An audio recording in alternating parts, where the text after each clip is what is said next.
네, 11.6 미국 중간선거가 막을 내렸습니다. 집권 여당인 공화당이 상원을 수성하고 민주당이 8년 만에 하원 탈환에 성공했는데요. 트럼프 대통령은 굉장한 성공을 거뒀다면서 중간선거 결과에 대해서 만족감을 드러냈습니다. 네, 하지만 이번 미국 중간선거로 상하원 대결 구도가 형성되면서 트럼프 행정부의 정책 동력이 약화될 거란 전망도 나오고 있습니다.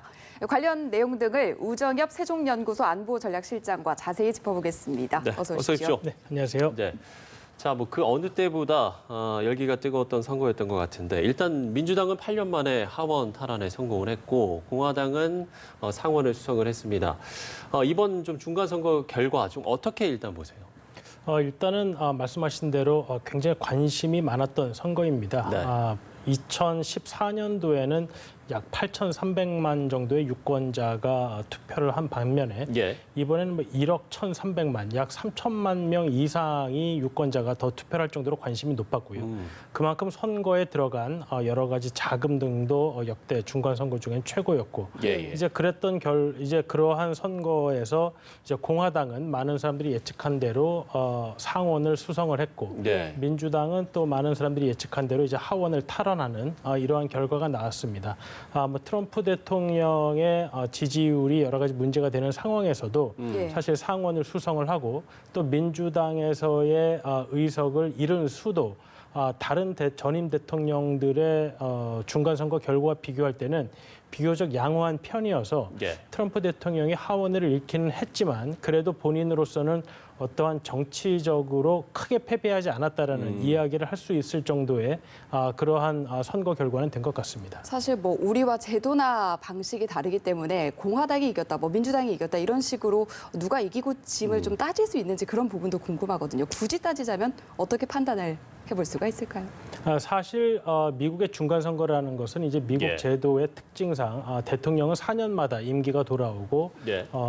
상원의원은 6년, 또 하원의원은 2년마다 선거가 있기 때문에 매 2년마다 거의 선거가 있는 셈입니다. 그렇기 때문에 이번은 트럼프 대통령이 2016년 11월에 당선이 된 이후 2년 만에 트럼프 대통령의 중간 평가적 성격이 있기 때문인데요. 네. 이번에 상원은 물론 공화당이 수성을 하긴 했지만은 상원의원 선거는 미국 선거 제도상 약 3분의 1이 2년마다 선거를 하게 됩니다. 예. 그래서 이번에는 약 35개 지역구만 상원에서 선거가 있었는데 공교롭게도 이번 35개 지역구 중에 약 26개 지역이 예, 민주당이거나 민주당이 친민주당 성향의 무소속 의원이 현직인 지역구여서 사실 민주당으로서는 지키기가 쉽지 않았던 것이죠. 예. 그래서 기존에 가지고 있던 것을 지키더라도 사실 민주당은 상원을 차지할 수 없는 것이었는데 예. 이번에 오히려 공화당이 그러한 부분에서 조금 앞서면서 상원은 수성을 했고요.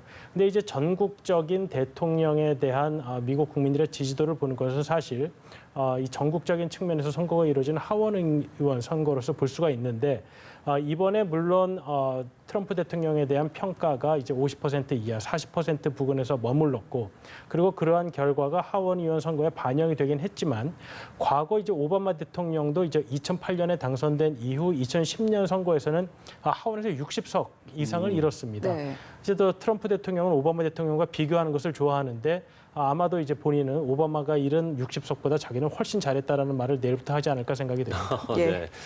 지금 이쯤에서 좀 짚어보고 싶은 게 오늘 인터넷 실시간 검색어에서도 미국의 상원, 하원이 검색어로 올랐고 그만큼 이 선거에 대한 미선거에 대한 관심이 상당히 높은 것 같은데 우리나라와는 제도가 다르잖아요. 그 상원과 하원 이거 어떤 차이가 있는 겁니까? 네, 우리나라는 이제 국회가 하나의 원으로 단원제죠. 구성된 네. 단원제고요. 이제 미국은 양원제이기 때문에 상원, 하원이라는 구분이 있는데 그래서 이제 연방제를 가진 국가의 좀 특성이라고 할 수 있습니다.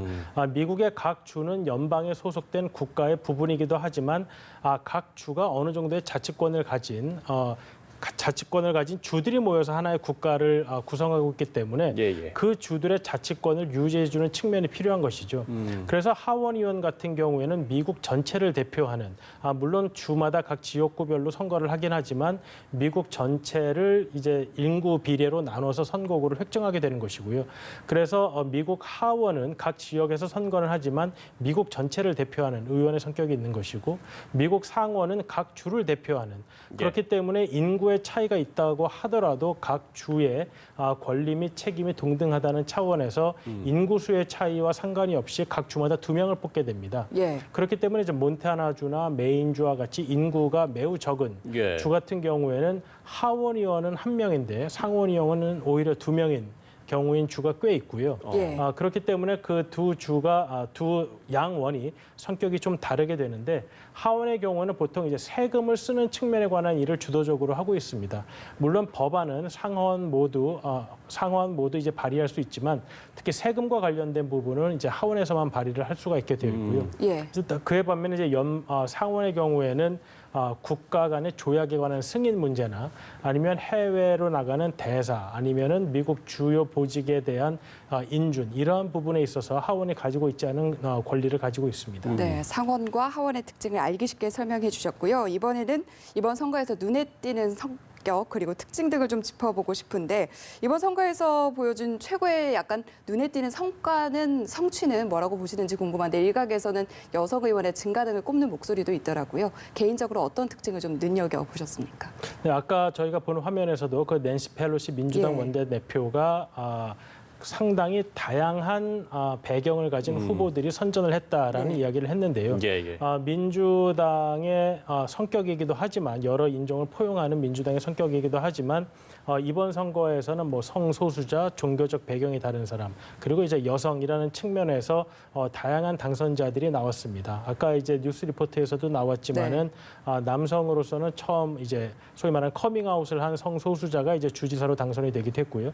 그리고 미국에서는 흔하지 않게 이제 무슬림 배경을 가진 여성 의원들이 또 당선이 예. 되기도 하는 등 그 의원 및 주지사 이런 당선자들의 이제 배경적인 측면에서 좀 다양성이 많이 돋보였다고 할 수 있겠습니다. 예. 또 이번 선거에서 한인 출신 후보가 이 하원의 입성이 상당히 유력해 보이거든요. 이 부분도 상당한 의미가 있다라고 볼 수 있지 않겠습니까? 네, 사실 이제 예전에 김창준 의원이 이제 캘리포니아주에서 하원으로 당선된 이후 20년 만이죠. 네네. 예. 주 단위에서는 이제 한인계 의원들이 있었지만은 이 전국 단위의 이제 상원은 없었고 하원에서도 한인계 의원이 배출되지 않았는데요. 예. 제가 최종 결과를 보진 못했지만은 한국계 의원 중에 그 캘리포니아 에드 로이스 의원이 이제 지금 하원 외교위원장인데 이제 그분이 지금 은퇴를 하게 되면서 예. 영김이라는 한인 여성에게 이제 지역구를 물려줬는데 그분이 최종적으로 당선이 되었는지 확정이 되었는지는 아직 모르겠습니다. 예. 제가 아까 예. 볼 때까지만 해도 아직까지는 좀 꽤 유력한 유력한 것으로, 정도가 아직 네. 최종적으로 확정이 되지는 않았는데요. 네네. 그리고 이제 뉴저지에 이제 앤드류 킴이라는 후보가 있었는데 아까까지 제가 볼 때까지는 조금 뒤지는 결과가 나왔었는데 예. 최종적으로 어떠한 결과가 나올지는 한두 시간 더 지켜봐야 할 것 같습니다. 네, 그리고 또 청년과 여성 유권자들이 민주당에 지지를 보낸 점도 큰 특징으로 꼽히는데 이들의 표심이 민주당으로 향한 지점 어떤 계기가 있었는지 이 부분도 짚어볼 필요가 있을 것 같습니다. 사실 이번 선거의 경우에는 이제 트럼프 대통령에 대한 어떻게 보면 중간 투표적인 신임 투표적인 성격이 어느 정도 또 강했다고도 볼 수 있습니다. 예. 그리고 특히 이제 트럼프 대통령이 과거 오바마 정부에서 했던 헬스케어나 이민 정책 같은 부분에 있어서 굉장히 강력하게 본인의 어젠다를 추진하면서 그에 대한 사회적 분열이 좀 상당히 강하게 나타났는데요. 말씀드린 헬스케어와 이런 이민 같은 부분은 공화당과 민주당이 아주 극명하게 그 선호도가 나뉠 만큼 예. 그 양당의 격차가 굉장히 컸던 부분입니다. 특히 이런 사회 문제가 높게 이제 사회적으로 문제가 되면서 예. 이런 부분에 있어서 소위 말하는 사회적 약자 계층에 있는 사람들이 트럼프 대통령의 이러한 정책들이 백인 위주, 그다음 백인 위주의 정책이라는 이런 인종주의적인 성격에 대한 반감을 띠게 되면서 특히 젊은이, 고학력자 그리고 백인 여성 예. 계층 등에서 트럼프 대통령에 대한 약간 반감이 많이 이번 투표에 반영이 되었다라는 평이 나오고 있습니다. 예. 앞서서 박사님께서 이 하원이 세금에 대한 권한이 있다라고 말씀을 해주셨고 저희가 홍정원 기자의 리포트에서도 이번 중간 선거 결과에서 민주당이 하원을 탈환하면서 이 트럼프 행정부의 어떤 국정 운영에 제동이 걸리는 게 아니냐 이런 좀 관측들이 나오고 있지 않습니까? 이 부분에 대해서는 좀 어떻게 보세요? 이제 아까 이제 우리나라와 미국의 이제 제도적 차이에 대해서 잠깐 이야기를 했었는데요. 예. 또 하나의 큰 차이는 우리나라는 의석 배분 비율에 따라서 이제 상임위원회를 좀 이제 정당들이 나눠서 상임위원장을 맡게 되어 있는데 미국 같은 경우에는 단 한 석이라도 이기게 되면 다수당이 전 상임위원회를 운영하게 됩니다.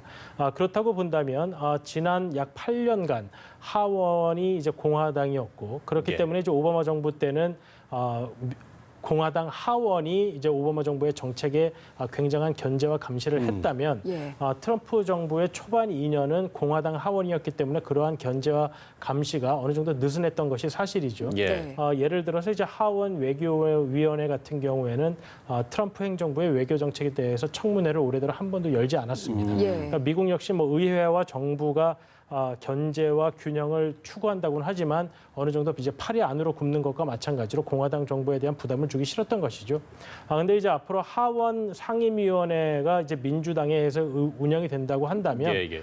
트럼프 정부가 추진하는 모든 정책에 대해서 이제 청문회가 가능한 것이고요. 예. 그리고 이제 행정부 관리들로 하여금 의회에 와서 브리핑을 하도록 아마 요구하게 될 것입니다. 예. 네. 그렇게 된다면 트럼프 행정부가 과거 2년 동안 겪지 못했던 정치적 환경을 이제 맞이하게 되는 것인데요. 네. 그렇게 된다면 트럼프 행정부가 현재 민주당과 각을 세우고 있는 헬스케어, 이민, 세금 이러한 정책들에 있어서 이제 민주당 하원이 장악하고 있는 상임위원회에서 계속해서 견제와 감시를 하게 되는 상황이 되기 때문에 네. 그러한 정책을 추동하는 데 있어서 이제 많은 제약이 따르게 되는 상황이 됐다고 볼 수 있습니다. 네, 사실 뭐 견제 등이 잇따르더라도 거꾸로 선거가 끝났기 때문에 선거를 의식하지 않고 자신의 정책을 밀고 나갈 가능성도 있다 이런 분석들도 있던데 이 부분에 대해서 어떻게 생각하십니까? 물론 이제 트럼프 대통령은 선거 이제 정치적 환경이 바뀌었다고 하더라도 예. 이제 본인이 추진하고자 하는 의제를 바꾸지는 않을 것입니다.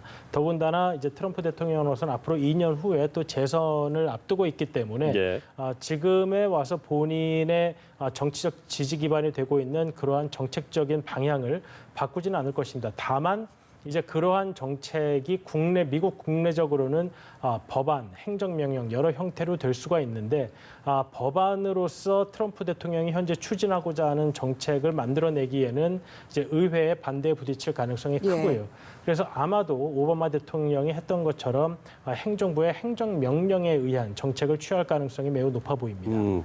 재선을 얘기해 주셨으니까요. 그 워싱턴 포스트의 좀 이야기를 좀 제가 소개를 해드리면 공화당이 하원에서 패배할 것으로 보이지만 재밌는 건 넌 트럼프 대통령이 평화로워 보인다는 점이다. 이렇게 워싱턴 포스트에서 보도를 했거든요. 이 부분은 좀 어떻게 분석을 할 수 있을까요? 아까 전에도 말씀드렸지만 오바마 대통령도 2008년에 당선되고 2010년에는 사실 하원에서 60석 이상을 잃는 큰 패배를 겪었습니다. 네. 그럼에도 이제 2012년에는 또 가장 큰 표 차이로 이제 대통령에 당선되기도 했는데요. 네. 이번에 트럼프 대통령이 하원을 잃기는 했지만 지난 과거 43차례의 미국 중간선거에서 지지율이 50% 미만인 대통령은 보통 약 37석을 잃었습니다. 네. 하원에서. 근데 트럼프 대통령은 아마 이번에 예측이 맞다면은 약 26석을 잃게 될 것 같은데 그렇다고 본다면 트럼프 대통령은 지지율에 비해서 상당히 선전을 한 셈이 되는 것이죠. 예. 그리고 트럼프 대통령은 이번 선거 과정을 겪으면서 그동안 트럼프 대통령과 공화당 사이에 어느 정도 간극이 있었던 것을 공화당을 트럼프의 당으로 만드는데 많은 성공을 거뒀습니다. 예를 들어서 트럼프 대통령을 지지하지 않는 많은 공화당의 예비 후보들이 낙선을 하면서 본선에 나가기 어려운 상황이 되었고요. 이번에 당선된 많은 공화당의 후보들은 트럼프 대통령의 정책에 동조하고 트럼프 대통령을 지지하면서 당선이 되었기 때문에 트럼프 대통령으로서는 그동안 가지지 못했던 의회에서의 우군 세력을 구축한 셈이죠. 예. 그렇기 때문에 이번 선거에서 하원에서 비록 패배했다고는 하더라도 의회 공화당을 이제 본인의 당으로 변모시키는데 성공을 했고 의회의 지지 세력을 구축했을 뿐만 아니라 트럼프 대통령의 성격상 앞으로 본인의 정책 추진에 제동이 걸리게 된다면 민주당을 굉장히 비난할 것입니다. 네. 그런 방면으로 앞으로 트럼프 대통령은 이제 재선 정국으로 이끌고 가면서 오히려 민주당이 반대하는 것을 본인에 대한 지지를 결집시키는 데 사용할 가능성이 높아 보입니다. 예. 네, 뭐 앞으로의 선거라든지 정책에 어떤 변화가 있을지 저희가 쭉 짚어보고 있는데 저희의 사실 관심은 중간 선거 결과가 한반도 정책에 어떤 영향을 미치느냐 이 지점이거든요. 어떻게 보십니까? 사실 이제 공화당과 민주당이 이제 한반도 정책에 있어서는 큰 차이가 없습니다. 예. 예. 민주당이 이제 과거 클린턴 정부 시절에 이제 김정일과의 대화를 추진했다는 뭐 이러한 전력 배경이 있기는 하지만은 지금의 상황에서 북한의 핵무기와 미사일에 대한 위협은 이제 오바마 정부 때부터 미국이 인식을 높여왔던 상황이고 예. 북한에 대한 제재 역시 오바마 대통령이 있었던 2016년부터 제재가 강화되었던 것이기 때문에 민주당이 하원을 차지했다고 해서 이제 미국의 전반적인 대북 정책의 성격이 변화할 가능성은 매우 낮습니다. 예. 다만 이제 2017년 6월에 있었던 싱가포르 회담과 같이 미국에서 한 가지 우려가 있었던 것은 미국의 정책과는 다르게 트럼프 대통령이 혹시라도 북한과 좀 수준 낮은 합의를 하는 것이 아니냐 하는 우려가 예. 있었습니다. 예.